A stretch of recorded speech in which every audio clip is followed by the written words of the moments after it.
Saudi Arabia has admitted the death of journalist Jamal Khashoggi and says Crown Prince Mohammed bin Salman will be in charge of a one-month investigation. The Saudi government says it has fired 5 senior officials and arrested 18 other Saudis as a result of an initial investigation into the death.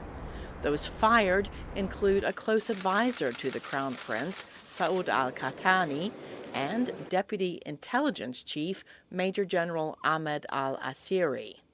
The bombshell news happened overnight Saturday in Riyadh. Wonder what it takes to convict a guy of murder in Washington on Friday, protesters marched from the White House to the State Department to demand a tougher response from the Trump administration to Turkish reports that Khashoggi was murdered and dismembered inside the Saudi consulate in Istanbul on October 2nd by a 15-member squad of Saudis flown in and out the same day. Secretary of State Mike Pompeo's meeting Tuesday with the Saudi Crown Prince came under criticism from some U.S. lawmakers and human rights activists. Pompeo defended his meetings with the Saudis in an interview with VOA contributor Greta Van Susteren Friday in Mexico City. When I traveled to Saudi Arabia, I met with the king, I met with the Crown Prince at great length, I met with Foreign Minister Jubair, and I made very clear to them that the United States takes this matter very seriously,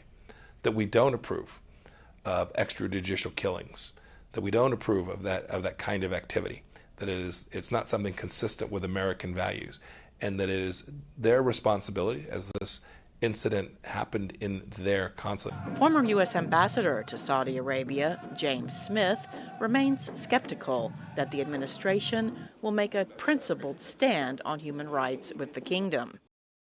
This administration has defined a transactional relationship with Saudi Arabia, where before we had a strategic relationship with them. And in my time there, we could have conversations about women's rights, human rights, the public space.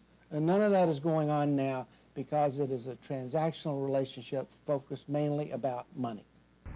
A bipartisan group of U.S. senators has taken a more forceful tone. The Republicans have been tougher, I think, vocally out front than the Democrats have.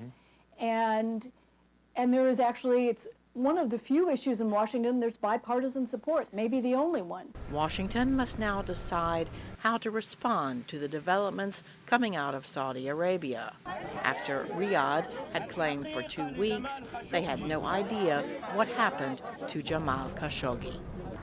Cindy Saine, VOA News, the State Department.